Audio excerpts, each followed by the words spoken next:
Are you familiar with FBI Special Agents Kyle Seraphin? I'm familiar with the name. Is that yes? I'm familiar with the name. Familiar with the name. Familiar with the name. Let's bring in Kyle Seraphin. He's the FBI whistleblower who helped expose government censorship of our First Amendment rights.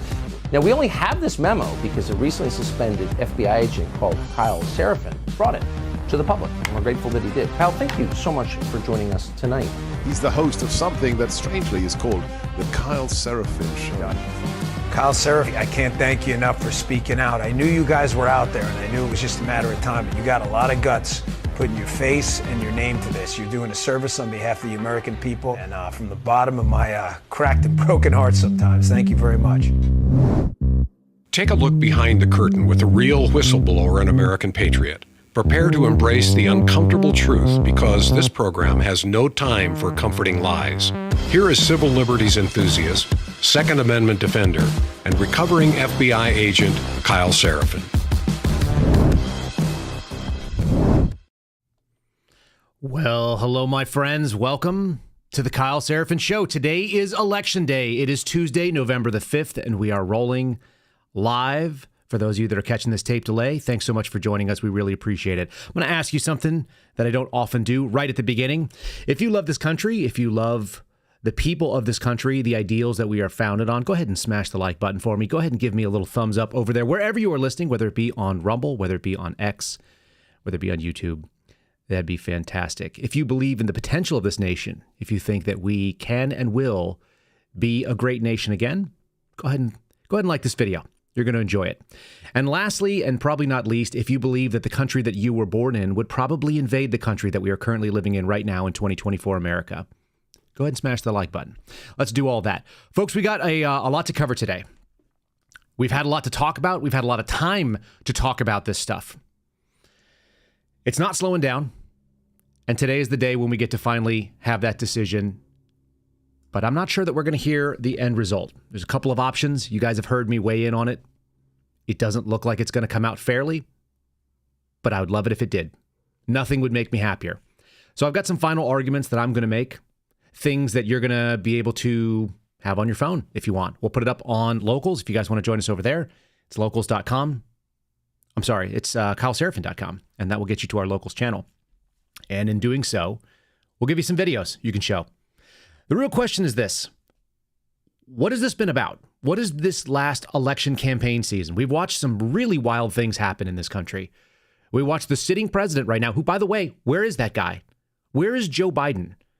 The person that was running and then stepped down because he couldn't run for president, but he can be president? And the people who lied to keep him in office said that he was perfectly capable of doing the job despite every evidence that he was not capable, including the evidence that they put out in their own words saying that he was no longer running. It's a truly wild time to see this stuff. I don't know how America goes forward in the next couple days. A little kind of backstage conversation between me and our buddy Steve Friend, who joins us on Fridays. He said, people are asking me, what's going on later in the week, and I can't get past Tuesday night because I don't know what's going to happen to me and to my family. And many of you are probably in the same situation that the suspendables are, that there's some real dire consequences to a election that doesn't go the way that we're hoping. The sad thing is there's actually really dire consequences for people on the political left too. Yesterday, we talked about the culture of death. It is a culture of death. The scary thing about the culture of death, about the way that communists, socialists, the way that authoritarians and fascists actually work, these are all people that try to seize power and do things that are evil. They never go after guys like me first. We're not going to be the first knocks on the doors. They're going to go after the weak members of their own party. They always consolidate the base. And so for leftists who don't get it, they can look at a Donald Trump presidency for 4 years. He didn't, quote unquote, lock her up, did he? He didn't go after Hillary Clinton, even though many of us would have liked to see that, because that was a bridge too far. And then we saw what Joe Biden did with his DOJ, which I will say was not necessarily 100% his, but it does act in concert with what they were willing to tolerate. And they performed a raid at Mar-a-Lago. They sent FBI agents in and a SWAT team. As far as we know, it was the FBI's highest SWAT team, the HRT, guys that trained with Delta operators and trained with SEAL Team 6.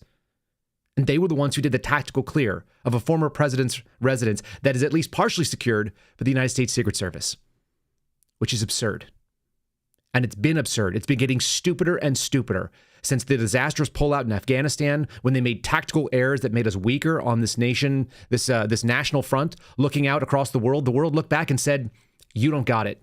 They watched us blink. It's like a game of chicken, and we didn't win. And so we've had conflicts kick off around the globe in multiple places, and we're still waiting for the others to do it.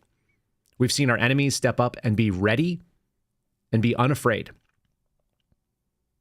So I'm going to make some final arguments because for whatever reason, the political left is not willing to talk about the most important things that are out there, like the economy, the way that your family is able to survive, the fact that government belongs staying out of your damn business.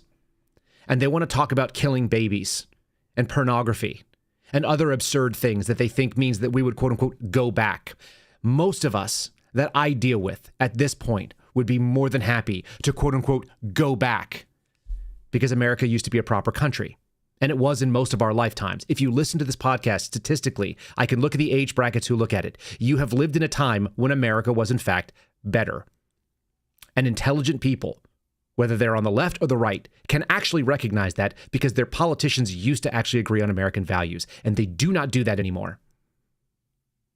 One party right now is standing and saying that there is an America and it aspires to be the thing that it always was. And another one says, let's keep running, headlonging down this hill and see how much stuff we can break before we get there.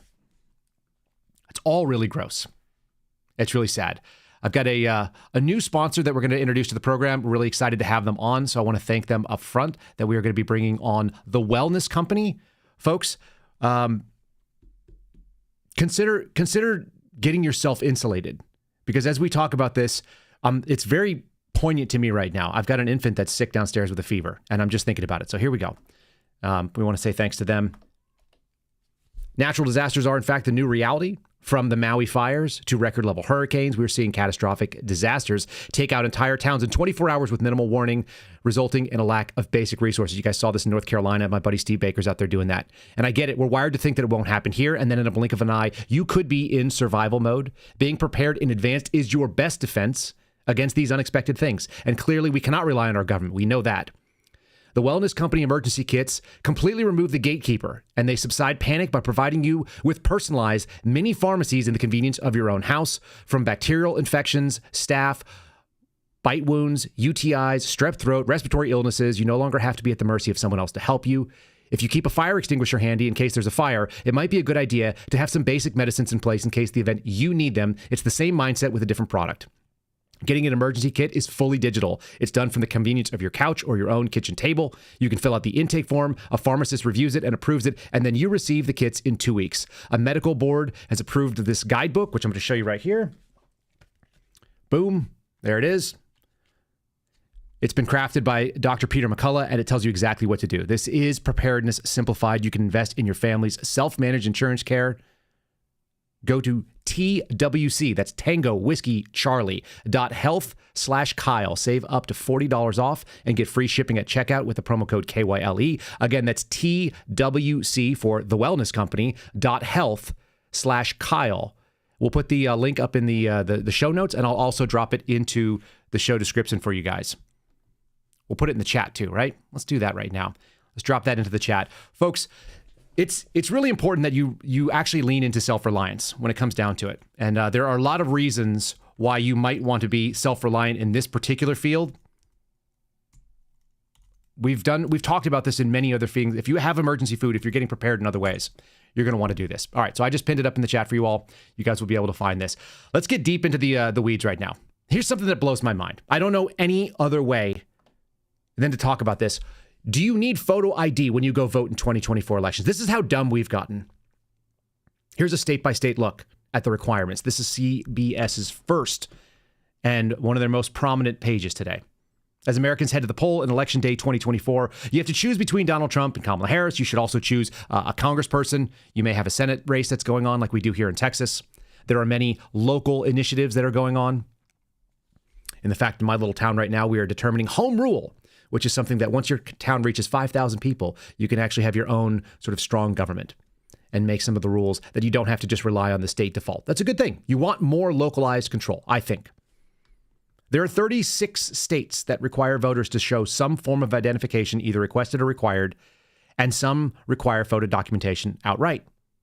But there are 14 that will use other means. This is what they call it, other means. I just want to show you 9 states that have actual voting requirements. This is it, 9 out of 50.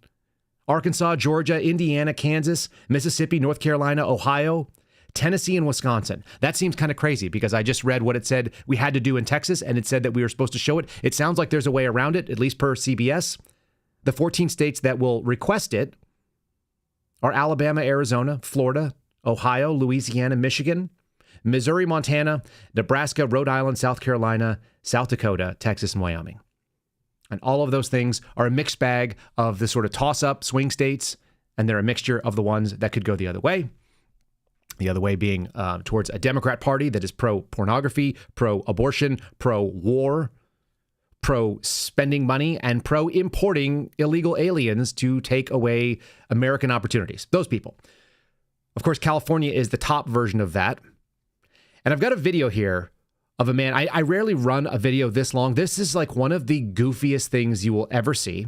This is voting in California without an ID. And all this man does is end every sentence with a question. And they have no ability to confirm who he is. They do it by the first 3 letters of his last name, the first 3 letters of his first name, and then verify his address. This is stuff you can find in the tax record. This is stuff you can find with a simple Google search. This is stuff that is so easily faked that if you're not going to have a picture ID, we let you jump on a plane, which you don't have a federal right to do. But we're going to make sure that the election is not secure by having people come up and just answer a couple of simple questions that can be found online in public records. I want you to watch this, as we'll go as far as it makes sense. It's pretty incredible. This lady is completely blown away, by the way. Both of the women that come in, they're like, oh, she's just a student. She's just learning how to do this. They have no idea how to address just somebody who asks questions at the end of every sentence as they answer. So here we go. Hello. Hi. How we doing? Can I get the first 3 letters of your last name? Yeah, H-E-N. And the first 3 letters of your first name? J-O-R. It may be that may be correct. Oh, and your house number? It may be Avenues.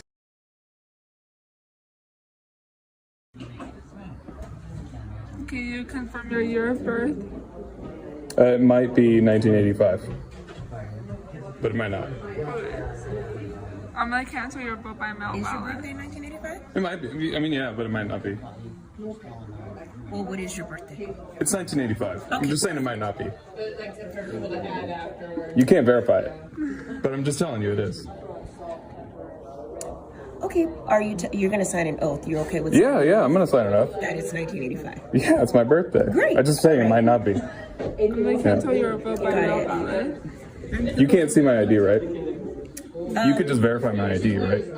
I mean, I take your word for it. It's California. Exactly. So might be, it might not be. But if you're, yeah, I'll sign my oath. So I just want to ask a quick question, Susan.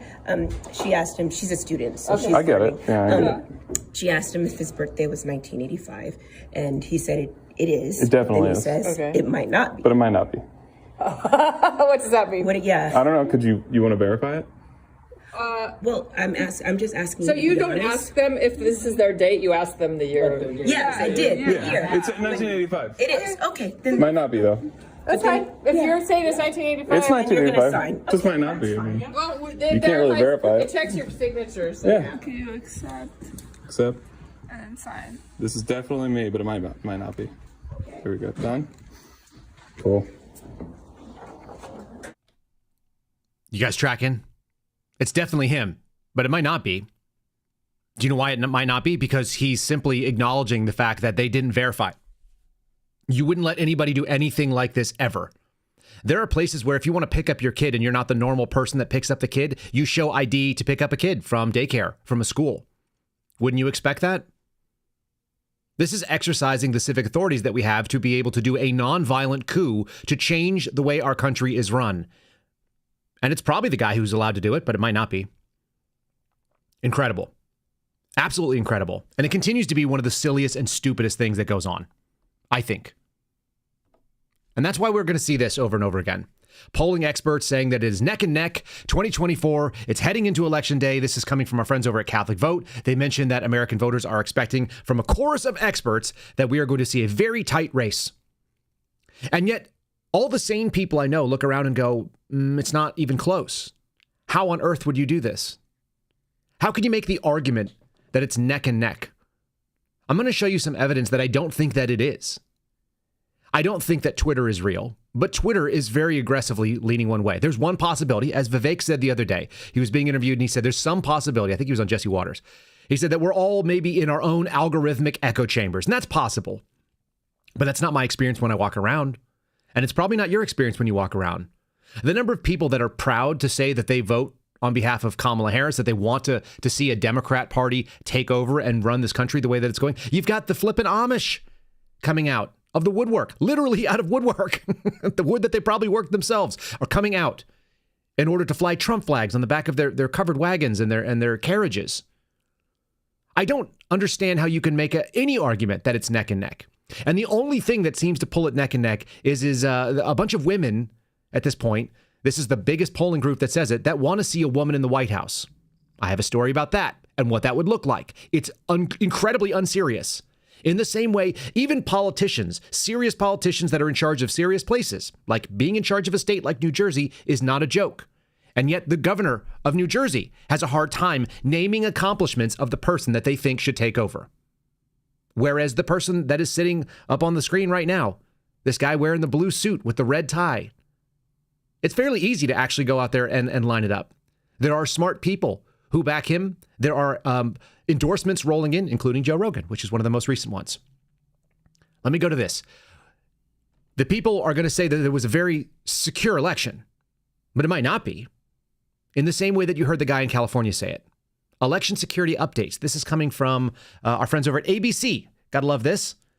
There's a woman there marking something in. I don't know what she's writing. And it says, from polling places to the courtroom, ABC News tracks the latest election security developments, because that actually is the narrative going on right now, that the election is not secure because of fraud.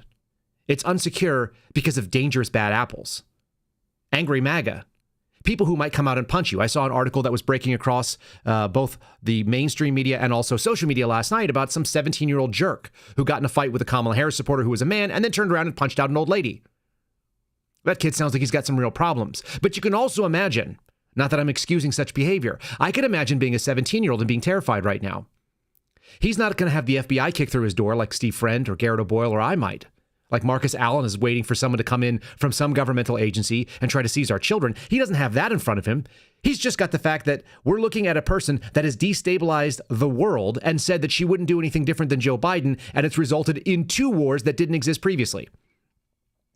And also the complete takeover of a nation that we held peacefully for at least the last couple years, but we were occupying for nearly 20 years and stabilizing a region. We let a bunch of those people into our country. Do you guys realize that it wasn't even 4 years ago that we didn't have 100,000 Afghan refugees, parolees, State Department grantees, people who were flown in here with zero idea who the hell they were? They were just the people that were able to fight strong enough to get onto Air Force planes that left from Afghanistan as the United States pulled out and pulled its last little toe out of the water. But sure, we need to brace for election security threats, which is to say people that are trying to suppress the vote with violence and anger. We're going to cover one of those today as well. And here it is from CNN. One of their top stories. A Tennessee man is facing federal charges for allegedly plotting to blow up a Nashville energy facility, an attack that, if successful, could have left thousands of people without power. Kind of like the people that are in North Carolina that didn't need that to happen, right? Have we fixed it? No. This is the Playbook, by the way. His name is Skylar Filippi. He's 24 years old. He was arrested on November 2nd, but of course it was unveiled last night, just before. This was under seal by the judge in the criminal complaint, and it was requested that it stay there until the guy had his arraignment, or his initial appearance, as we call it in the federal system, and he was in fact arraigned apparently yesterday. And then they unsealed the indictment. They unsealed the criminal complaint, rather, and I'm sure they'll go get a superseding indictment. He's 24. He was arrested on November the 2nd with what he believed was moments away from launching a drone filled with explosives to an electric substation in the Nashville area. According to the DOJ press release, he's charged with the attempted use of a weapon of mass destruction and attempted destruction of an energy facility. 2 federal charges are listed on his criminal complaint. His plan was to further white supremacy. Yeah. Oh, you remember white supremacy? We've got to bring that back out. The FBI definitely not meddling in our election by telling us that they just busted a white supremacist. The FBI had already compromised his plot, but apparently he was going to further this supremacist ideology because there's so much racial hatred in 2024 in the United States, if you believe it. I saw one of you just mention that it looks like an FBI op. How funny you mentioned that. It turns out that I'm something of an expert on this particular thing. We call this the Playbook, hashtag the Playbook, also known as the Terror Factory. We've done many episodes on it, and this one is no different because every single FBI terror plot that I see that is thrown across the mainstream media ends up in the same way. Let me just unveil it. I don't want to give it away too much. In paragraph 4 of the complaint, in June of 2024, by the way, that is a very short timetable for an FBI counterterrorism investigation, the Federal Bureau of Investigation, FBI, received information that Filippi, that's the guy's name, again, Skylar Filippi, was living in and around Columbia, Tennessee. Sentence 2 in the opening paragraphs of the complaint, Filippi was in communication with confidential human source, CHS, number 1, regarding Filippi's desire to commit a mass shooting at a YMCA facility located in or around Columbia, Tennessee. Now, I want you to mention, watch this. He went from, I'm going to shoot up a YMCA, which is absurd and stupid and a terrible idea. But after following the threat of violence, the CHS introduced him to another CHS and thus began the Playbook, aka the Terror Factory. The FBI launched it. I have the subnotes here, which are noted that CHS-1 is a reliable, paid, confidential human source who has previously provided accurate information to the FBI in multiple investigations. Let me just say that again. Because he is a reliable person that they have leaned on, that they have paid, and has given accurate information in multiple investigations prior. By the way, CHS-2, the same exact story. All right? So, 2 sources paid by the FBI, used to building counterterrorism cases that are actually financially incentivized to do such a thing, got involved with this guy right away. Kind of like they actually have a network of people that know how to set you up to do a terrorism, isn't it? Here you go to paragraph 7. On or about July the 17th of 2024, Filippi texted CHS number 2, quote, if you want to do the most damage as an accelerationist, attack high economic, high tax political zones in every major metropolis. Now, why did he just do that? The funny thing is they leave out the context. This is a criminal complaint. They don't have to present both sides. What we'll find out, because these are recorded, is that somebody asked, hey man, how would you do the most damage if you were trying to accelerate white supremacy in the United States? And then he would answer them with the question, because they're seeding him with the right way to get to what they want, which is a payday. And what the FBI wants is a big bust. We're going to keep going down the complaint because this is so relevant to where we sit today. This is why our institutions do not have the basics of public trust on the political right. Is a guy who's a white supremacist part of our team, our coalition, the people that believe that America's a great place? No. Sounds like an a-hole. I'm sure this guy is not a great person. He's 24 years old. He's morbidly obese. He looks like a sloppy loser. And generally speaking, that means that they have minimal friends, minimal money, minimal prospects, and they are a great opportunity for FBI recruitment. Paragraph number 9. On or about August the 7th of 2024, CHS number 2, that's the second source that got introduced by CHS number 1, introduced, here we go, undercover employee number 1 to Filippi. And during the in-person meeting, which was audio recorded, Filippi told the undercover that he had written what he called a manifesto outlining his desire to attack high-tax cities and industrial areas to let the quote-unquote kikes lose money. So he has some crappy ideas, and obviously there's an anti-Semitic slur there. Then he bragged about his previous affiliation with Atomwaffen Division and the National Alliance. Both of these things are Nazi divisions or neo-Nazis in the United States. They're very fringe. There are a few of them. They're known to be violent when they had the opportunity. I've been on search warrants and arrest warrants where we've arrested guys that did that. Some of them sounded pretty legit. You never know because you don't always get the criminal complaint when you're doing the search warrant. What you do is get a briefing from the case agent who's going to make it sound as legit as possible. Filippi also discussed attacking a power grid across the country, which Filippi believed would lead to the collapse of the power grids in the United States. Here's where I want to stop for a second. What they did was they found a guy who wanted to shoot up a YMCA and be a mass shooter because he's an idiot and he's a fat guy and he wants to go out there and push back against the world for making his life unfair and cruel. They found an ideology that allowed him to fit into one of the categories that the FBI gets paid on, racially motivated violent extremists, aka white supremacy, the classic 266 case. And then they started talking to him about what you would do and how would you be acceptable. And they walk him down the line by asking leading and meaningful questions to figure out, hey, could we get you to do a terrorism that would be even more valuable to us? That would give us something. What if you were interested in a mass destruction? What if you were interested in not just a shooting? Because that's not a federal crime, by the way, unless it's a hate crime. If you got involved in destroying, I don't know, like a power facility, what would that do? Oh, taking down the power grid would actually do it. And then you plant the seed, and these guys are dumb enough to keep going. Paragraph number 10. In the same conversation, on or about August the 7th of 2024, Filippi told Undercover One about previously getting into a shootout with an African-American individual in Louisville, Kentucky.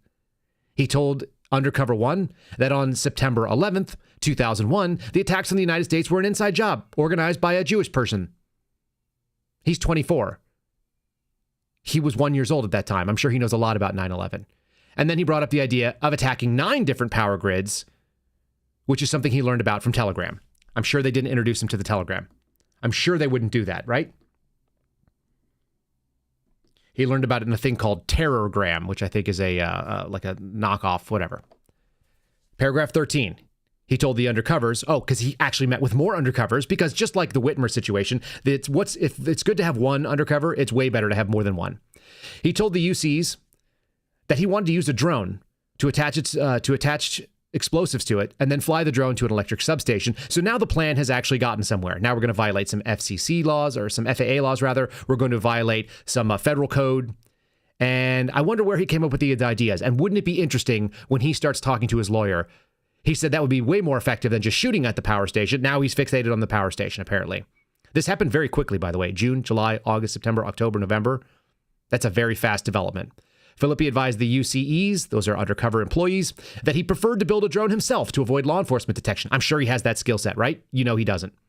And he wanted to attach TAP, T-A-T-P, which is an explosive device, or C4 to the drone. Now, does this guy have an ability to make C4? No. Does he have the ability to find C4? No. Does he have the ability to buy fake C4 from the FBI? Of course he does. The UCEs drove him to a substation to do reconnaissance, and during the drive, the UCEs introduced Filippi to UCE number 3. This is the third FBI employee, an undercover. And that undercover said that he could provide explosives. So Filippi talked with undercover number 3 on the telephone. The phone call was recorded. He understood that that person could acquire some explosive material. And during the phone call, the undercover said, look, we're going to give you something that we're going to call, quote unquote, poor man C4, which is not a thing as far as I'm aware. That's certainly not a technical name for it. And Filippi asked questions about the poor man C4. This is all in air quotes. So that he could determine whether or not the explosive material was capable of cutting through 3/4 inch metal, which is a real thing. Why he thinks that's important, unknown. Not listed as what we would say in this kind of thing, NFI. Then he asked number 3, the undercover number 3, whether or not he could provide him with 1 pound of poor man C4. Okay. And the UCE agreed to provide the explosive material as asked. And that's it, bud. Now you're done. Now you're going to get screwed. And here's what they look like. I wanted to show you. If you guys are looking, we're about 30 minutes into the program right now. If you have not seen this picture, I'll throw it up on Locals as well. They have a pipe bomb. That's undercover number 2. Then there's undercover number 1, not wearing a mask. He's sitting there taking the camera. And then there is this guy, Skylar Felipe, holding a dead pipe bomb that's not functional. Looks an awful lot like the stuff we saw on January 6th, holding an inert pipe bomb, and then also device for attack, which I guess is either the drone or some sort of piece for this. And they're wearing stupid masks, demonistic masks, a skeleton and some kind of a bull with like Satan horns. This is the thing that was going to take down the power grid. Luckily, the FBI saved us from the FBI. What an incredibly bizarre time to be alive. I've got a lot of different videos that we're going to kind of cut through here in the next half hour, making sort of a closing argument. But I do want you to know that this is what federal law enforcement is focusing on. They're not focusing on whether or not there is fraud. They're not focusing on whether or not this is my name. Maybe. It could be, but it might not be. Like we just heard that guy in California. They've put an awful lot of effort into making this guy into a demon, into the face of what the inability to have election security looks like. And let me just show you. This one came, I think, from ABC's main page. This is their politics section. Election security updates. The election officials are bracing for under cloud of threats. So that's number one. You've got 538 making predictions. Basically, they say it's neck and neck. It's 50-50, as we just heard from Catholic Vote. Why the winner of the presidential election may not be projected on the election night. They want to let you know why it's going to take longer than it should. Even though in my lifetime, we had north of 200 million people in this country and we were able to figure it out. Election day also begins for Harris and Trump as they tie in a midnight vote. So they're obviously neck and neck, once again, pushing this narrative. And then how they could each handle foreign affairs, which is the only piece of political analysis. But of course, it just has a picture of Kamala Harris standing next to a world leader, not Donald Trump, who was the president that did this for 4 years. It's being portrayed. Let me break away and say thanks to one of our sponsors, especially our friends over at Patriot Coolers, because you guys know these guys love what we're about. We love what they're about. We love the fact that they say Patriot on every one of their products. It's written on the bottom, along with 50 stars. This has 13 bars, just like the American flag. Something to remember. If you guys want to get something from the Kyle Seraphin collection, you can simply go to the link in the show description. Use promo code KYLE. KYLE saves you 10%. It's $50 or more. You get free shipping. This is the major. We just sent one of these to our chat moderator, who's a great guy. Appreciate Eric Jason being part of the program for as long as he have, and I sent him one of these things in OD green. I'm a little jealous, actually. The red one is cool, and it certainly pops on screen, but I'm an OD green guy. If you guys want to get your own with your own color, with either the Suspendables badge, you can get the upside-down flag, knowing that we are a country that used to be better, certainly is, and we are certainly living under duress, just like my former agency is, as they go out there and target these feckless losers. You guys can do it by going to PatriotCoolers.com, or you can simply go to the link in the show description. It's everywhere that we broadcast. You scroll down a little bit, click on that, use promo code KYLE, find yourself something, buy one for you, buy one for a family member. Remember, as the holidays come up, it's a really good gift, especially for someone you don't know what else to get them. It always looks really good. Their packaging is phenomenal, by the way. It's covered in like American flag boxes. It just looks really good. All right, we're going to keep pressing onward. Here's what the arguments are. How do you tell me that this is close? Because that's what we're being told. Over and over again, it's really, really close. These are a collection of things from the last week and a half or so. They've had all the time in the world to get Kamala Harris together. By the way, she wasn't the original candidate, right? She's the new candidate. She should be unburdened by all of the other things. The problem is she's an incumbent. She's an incumbent as a vice president. She's worked in the administration. So you've got to have some things you like about her, right? This is CNBC, a business program. And this is Governor Phil Murphy. Again, this is a serious state. This is where serious people live. It's right outside of New York City. People who work in New York City, who go into work in America's finance capital, they deal with this. This is their governor.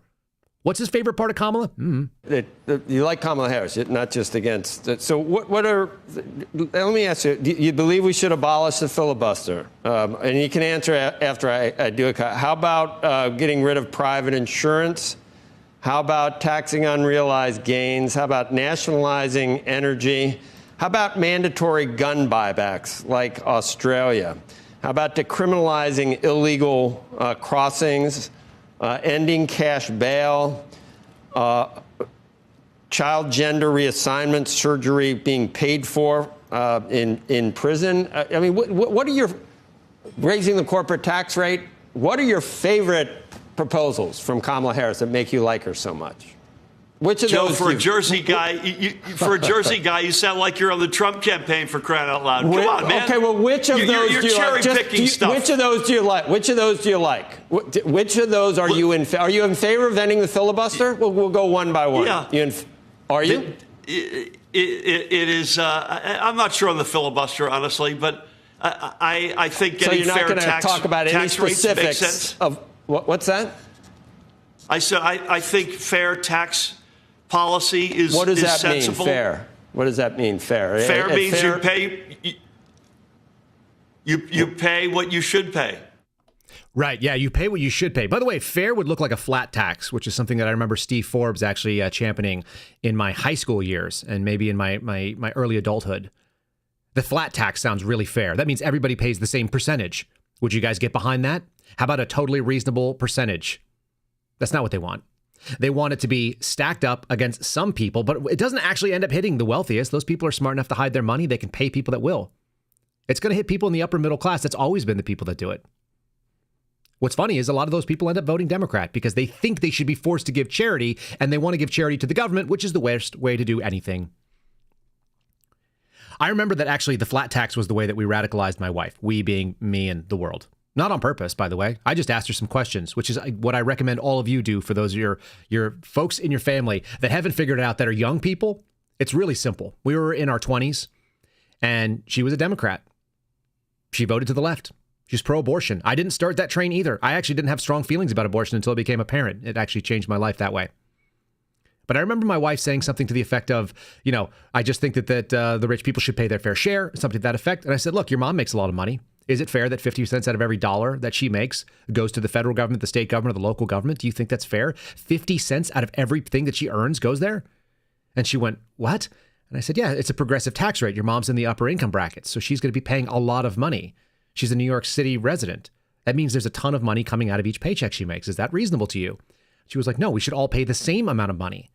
I said, the same amount of money or the same percentage? She said, the same percentage. It should just be a fraction of your income, and everybody, if you make a bunch, then you pay the same fraction, but it's a lot more money. And I go, oh, that's called a flat tax. You're now the most right-wing person in this room. And she went, what? And then she looked into it. And it turns out, of course, that's correct. Nobody's even arguing for a flat tax, although that's sensible and reasonable and fair. The word fair gets bandied around a lot, doesn't it? About like common and fair gun restrictions. They want fair access to reproductive health, which means killing babies. How about we just go back to something that we all used to be able to understand, which is that fairness means that we treat everybody equally. And that would mean a flat tax for whatever that's worth. It radicalizes people that don't get it. Really interesting. Phil Murphy is not alone in not understanding what they actually really like and dodging the question. This is a little compilation of supercuts of Charlie Kirk, who is with Turning Point USA. Charlie runs around college campuses and he debates with young people. He looks like he's super young. So he does that, and he's decent at doing this debate. He asks good questions. It's always about the Socratic dismantlement. All you need to do is ask them questions about what they believe. And what you'll find is when you ask people, even people that are not very high information and people that are probably not very high IQ, if you ask people that are leaning towards Republicans, I always see regularly that they have answers that are policy-based.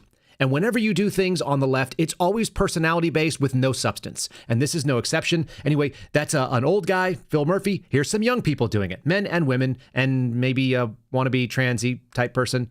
Check this one out. Tell us why you're supporting Kamala Harris. No, not too sure about that. Why? Okay, so... right now, because she's not Trump. Can you tell me her greatest accomplishment? No, I can't. Can you tell me a single accomplishment? I cannot. I want to leave. What is Kamala Harris's greatest accomplishment?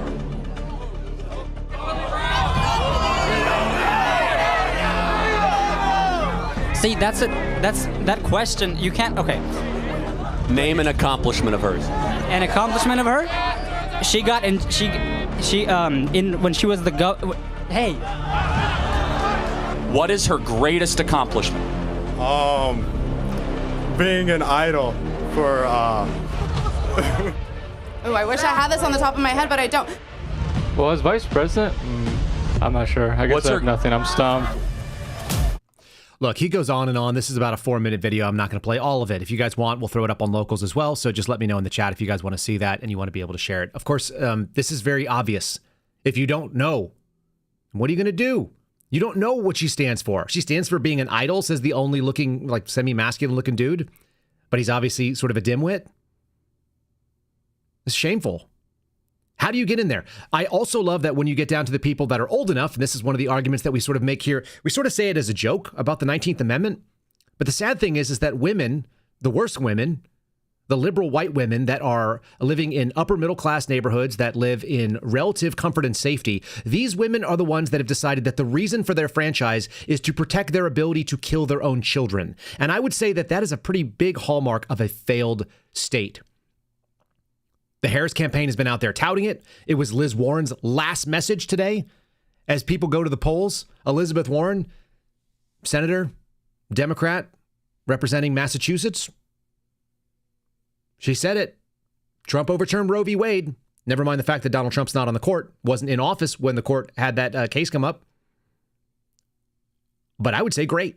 That sounds amazing. They went back to what we actually were supposed to have, a federalist system where the states have the authority to do it. And apparently that's a big deal. Anyway, you'll listen to these women. They seem unhinged. They are so obsessed with the idea of potentially, maybe in the future, at some point, wanting to kill a baby that is theirs. There's something so disordered and so upsetting about that. It shows you the saddest thing about America right now. Ben Shapiro said that the original sin of this country was slavery, and that abortion is the second version of that original sin. And I think he's absolutely correct. I heard this years ago, and it's never left me. The fact is that both of those are sins of not acknowledging personhood of actual people, obviously. And talking about what a woman does with her body has nothing to do with what the baby's body might want, because there's a baby there. And anyone who's had a child and has heard a heartbeat at 6, 7, 8 weeks and seen what that looks like and then held that baby in their arms knows exactly what I'm talking about.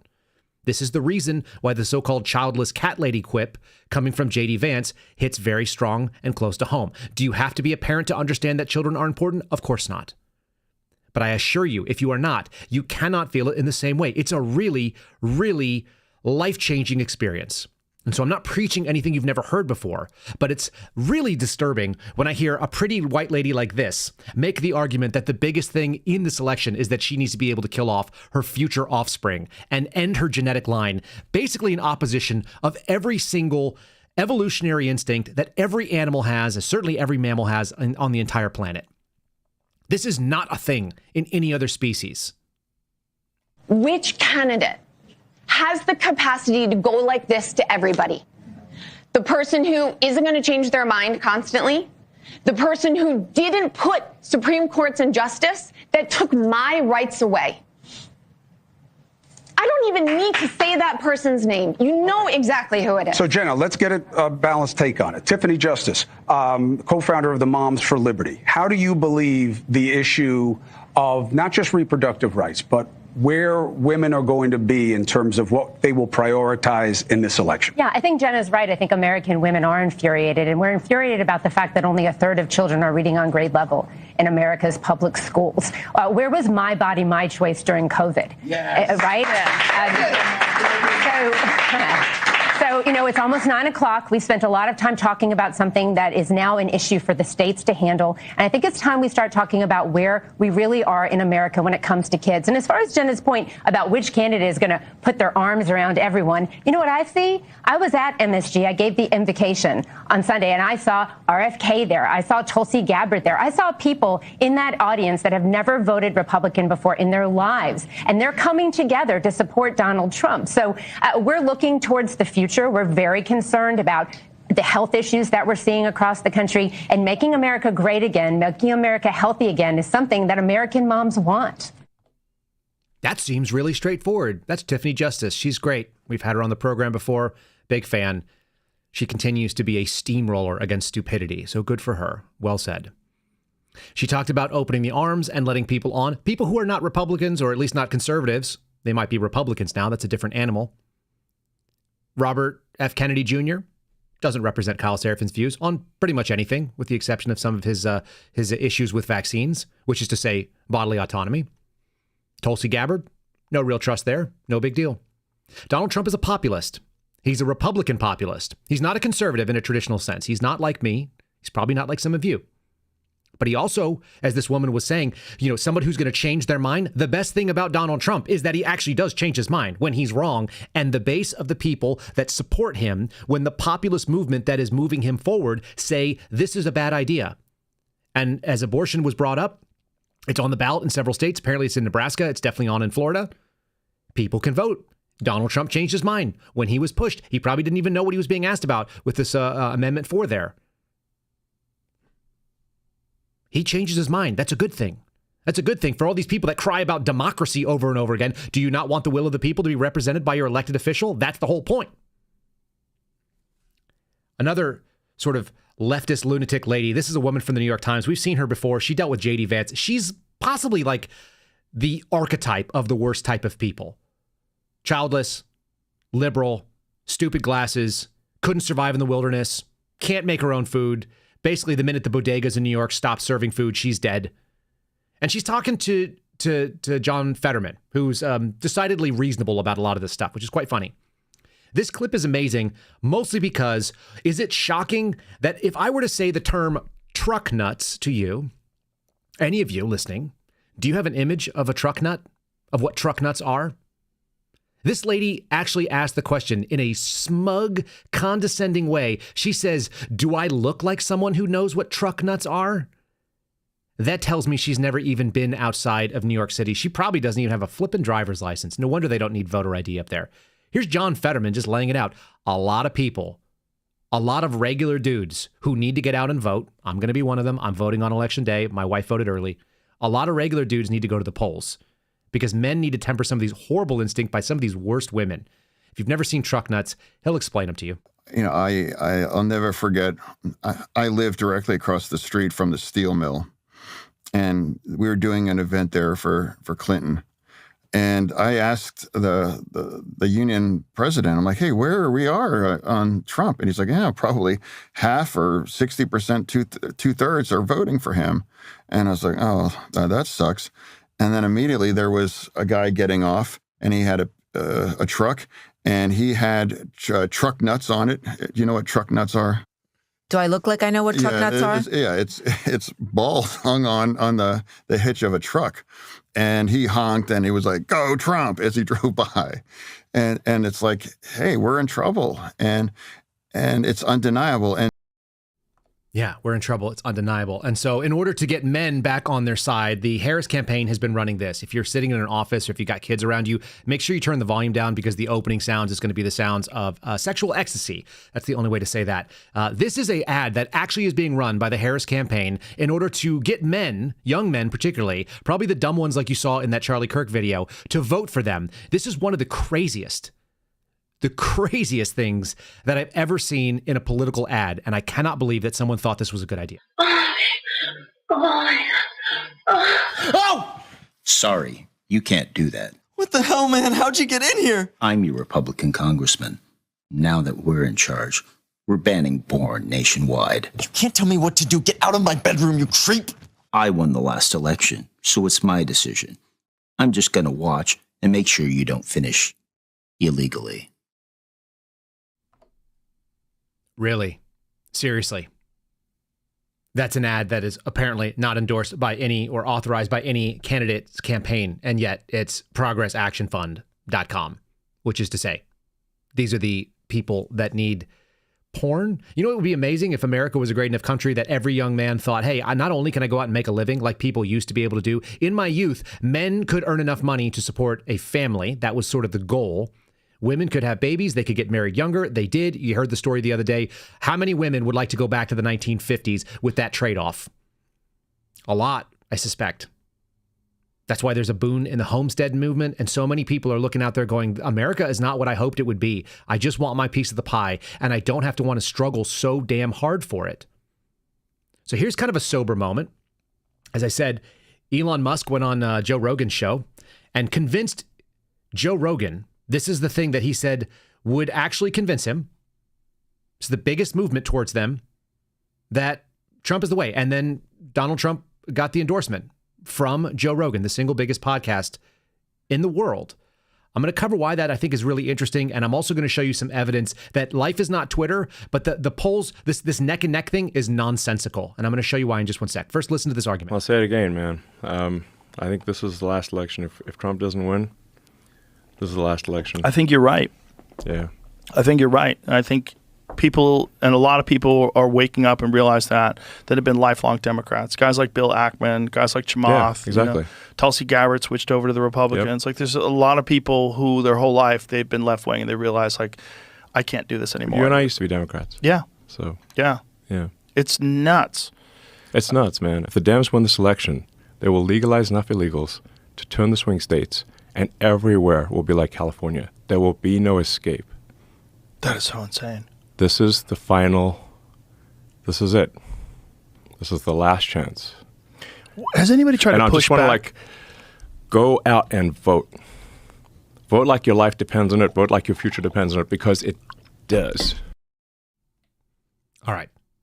I don't know if it'll be the last election that ever happens, but there is a real possibility that we cross a point of no return in some ways. We may have already done that. We may have already done that under Barack Obama. There are arguments to be made that is the case. And America is certainly not the America that I grew up in. And it's radically changed in the last, let's say, 20 years. And it turns out in the last 20 years, and especially if you were to go to Obama to the next decade there, the second decade, that would take us through this. I don't know that 20 years of the nation is going to be, it will take a very, very long backswing to be able to pull it out of that. But his argument about it'll all look like California really resonates with Joe Rogan, who left California after many years, after being very successful, after having all the money and the privilege that you could have in the state of California. And the reason is because he saw stuff like this. We played it yesterday on the show. I'm going to play it again. It is worth visually seeing this. We're 10 minutes, 50 minutes into the show. If you have not seen this before, this is Oakland, California, and it looks like Haiti. It looks like walking through Port-au-Prince after a hurricane or an earthquake. It's absurdly bad. And this is in the United States. This is unacceptable, and it didn't used to be this bad. Kamala Harris was the senator from California.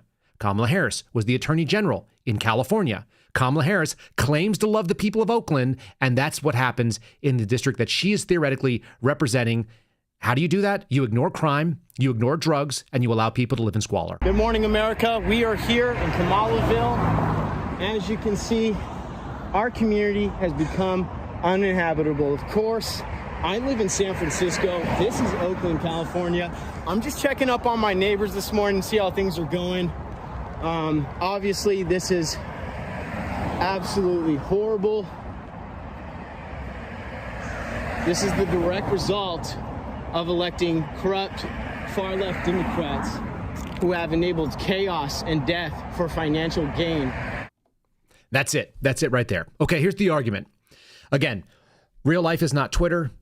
Polls tend to be very weird. Here's something I found truly interesting. This was shared, I think, by Blair White, who is a transgender person that I don't quite understand what the lure is on the right, but it's there anyway. This is the story. Let me pull up the right little tab here because I have it talking about two major podcasts. Okay? This is written by Forbes. This is an article about it. Call Her Daddy. You guys remember we talked about it. We played some clips from it. There's a young woman there, blonde lady. I didn't realize that she is the second biggest podcast. She's the second biggest podcast in America. Certainly the second biggest on Spotify, which is one of the biggest podcast apps. Now, the crazy thing is this. Joe Rogan is the biggest. So you have the number one and the number two with the two people that are auditioning for the top job in the United States of America. Joe Rogan Experience 2219 has 42 million views. As of 5 days ago, it was published. In 5 days, 42 million views. Kamala Harris's little piece here from Call Her Daddy had 756,000 views as the number two. Now, you'd expect it to be a little bit lower, but you wouldn't expect it to be so many orders of magnitude, and it's had 3 weeks to catch fire, and it didn't. I don't think there's an organic excitement about this lady. I think that everyone that I see has to be either paid or is an influencer on purpose, that they have some sort of vested interest in it. It cannot be real. People went out there to go find out what Joe Rogan and Donald Trump had to say. Young men, particularly, who listen to that podcast religiously. And then you had two ladies, two men and two ladies. This should tell you a lot about where America is right now. Pretty incredible stuff. The other wildest thing, I guess, is that they hate it that he being Joe Rogan, endorsed Donald Trump. Here's CNN saying that they wanted him to stay with RFK. This is the same group of people, by the way, that attacked RFK Jr. mercilessly and censored him. This complex, this establishment did this. So here you got CNN's covering it on their TV news. This lady's face says it all, by the way. She looks like someone punched her in the gut. They do it on the left. They do it on the right. They gaslight you. They manipulate you. They promote narratives. And the only one who's not doing that is Robert F. Kennedy Jr. You a fan? Yeah, I am a fan. Yeah, he's the only one that makes sense to me. He's the only one that he doesn't attack people. He attacks actions and ideas.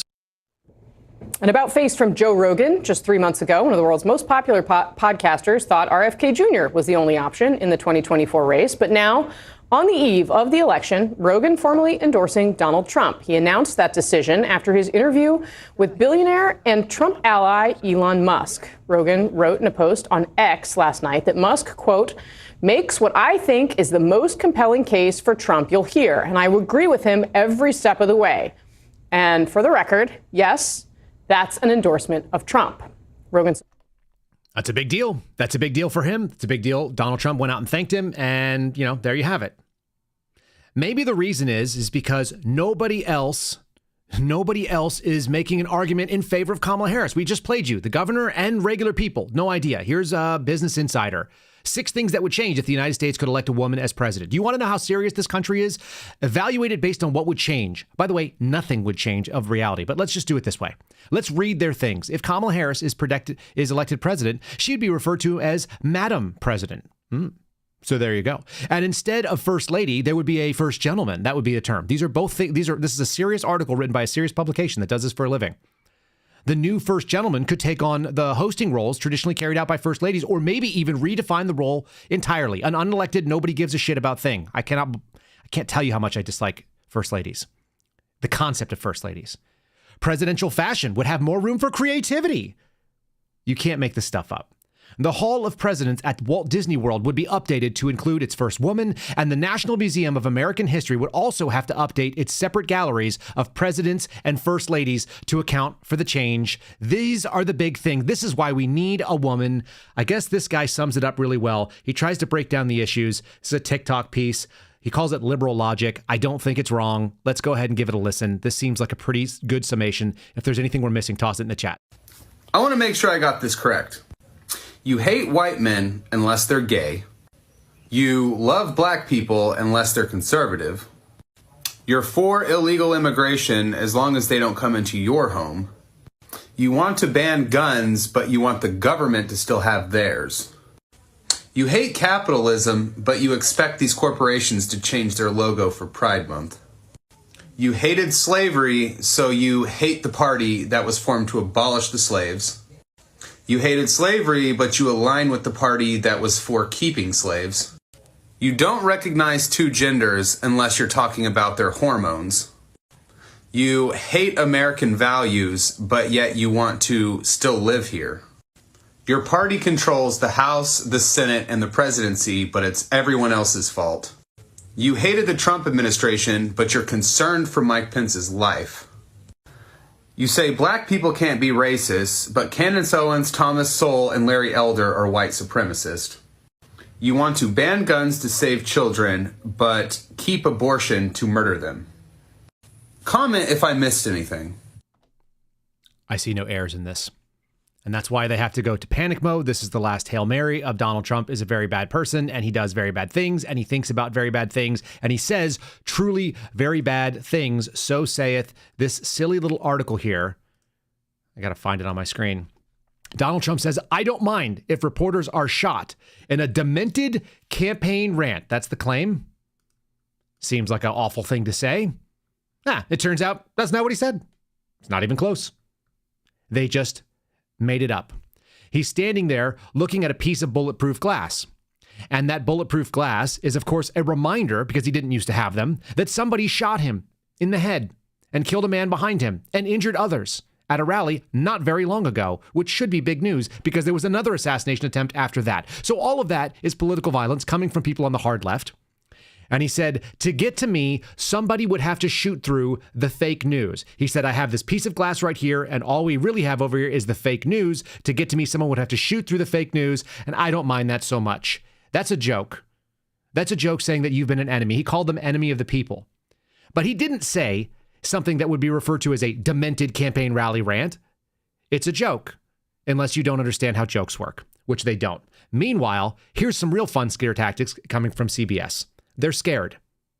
They have a picture of a bunch of illegal aliens sitting in our country.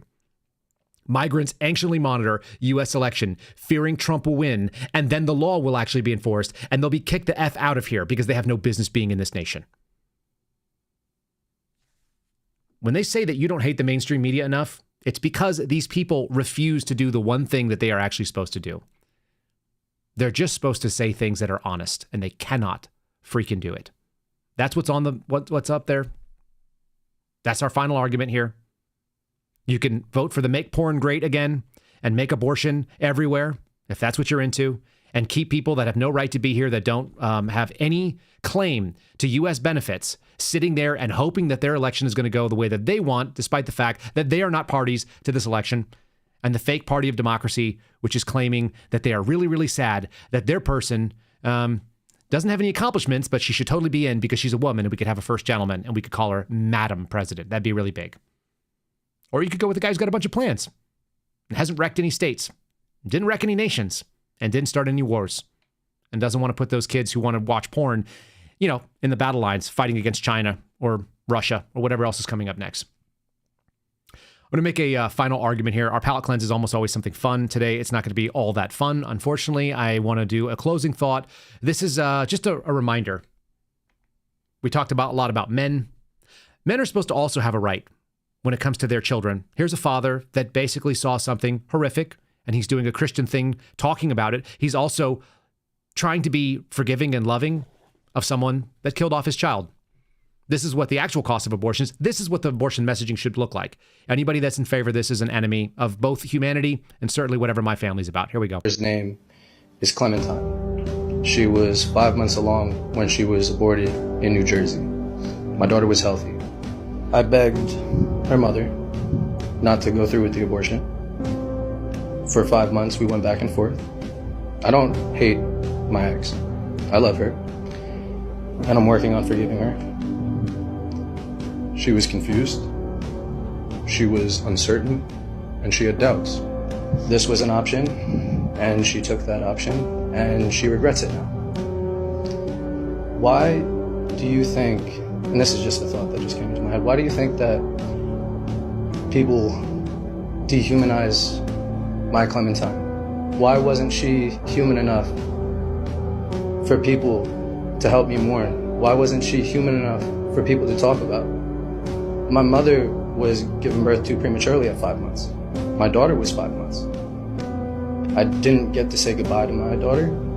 I didn't know about the abortion until after it happened. I begged her not to do the appointment. She told me that she canceled it. My daughter was 5 months, and she was ripped apart. My daughter doesn't get a funeral. My daughter doesn't get respect. As my friend asked, medical testing on a healthy baby. Why? My girlfriend didn't pay for the abortion. The clinic did. There's more to this argument. I'll throw this up on locals as well. If you guys want to see that, it's over at kyleserafin.com. We'll go ahead and put that up. I'll make it available as a public post so you guys can see it. How sad. And here's one that actually rips my heart out. This is actually really hard to listen to for me. Here's a mother who made the opposite choice, even though she knew that her child wasn't going to survive. This seems like a really, really easy argument. I cannot believe that Democrats, the party of safe, legal, and rare in my own lifetime, have gone so far to the insanity that this is what they thought was going to be successful in an election. And if it is successful, or if it's stolen, it says some really awful things about what our nation has. I'll leave you guys with some parting thoughts in a second. If that one hurt you, this one's going to hurt worse. This might be crazy, because I know she's not going to survive anyways, but I only have so much time left with her. Why should I cut it any shorter?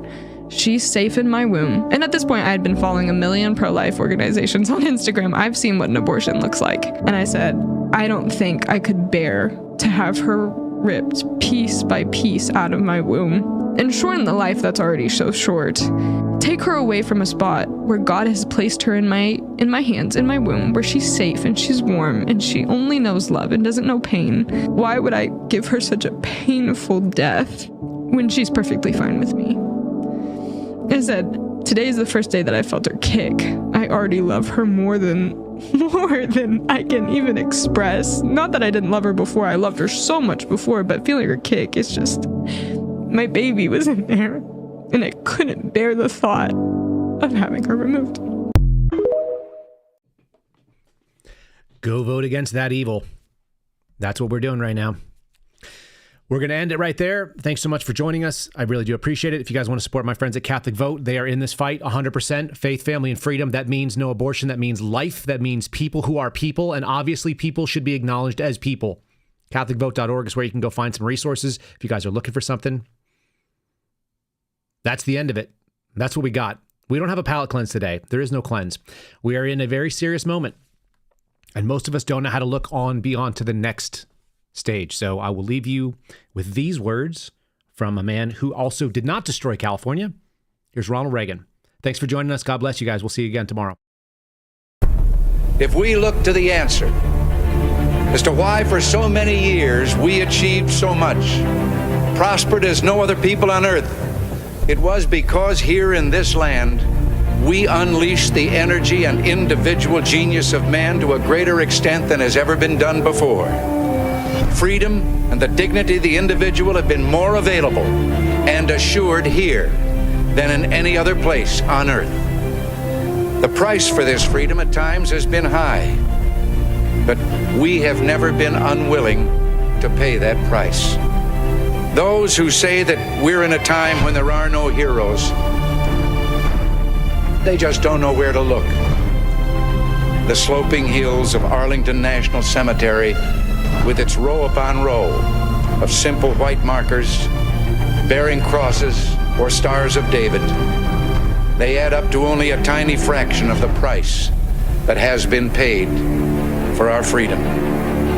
Each one of those markers is a monument to the kind of hero I spoke of earlier.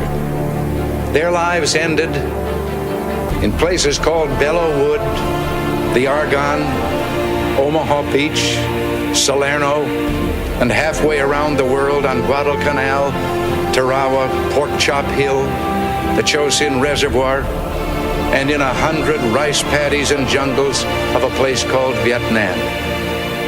Under one such marker lies a young man, Martin Treptow, who left his job in a small-town barber shop in 1917 to go to France with the famed Rainbow Division. There on the Western Front, he was killed trying to carry a message between battalions under heavy artillery fire. We're told that on his body was found a diary. On the flyleaf, under the heading, My Pledge, he had written these words: America must win this war. Therefore I will work, I will save, I will sacrifice, I will endure. I will fight cheerfully and do my utmost as if the issue of the whole struggle depended on me alone. We must realize that no arsenal or no weapon in the arsenals of the world is so formidable as the will and moral courage of free men and women. It is a weapon our adversaries in today's world do not have. It is a weapon that we as Americans do have. Let that be understood by those who practice terrorism and prey upon their neighbors. As for the enemies of freedom, those who are potential adversaries, they will be reminded that peace is the highest aspiration of the American people. We will negotiate for it, sacrifice for it. We will not surrender for it now or ever. We are Americans.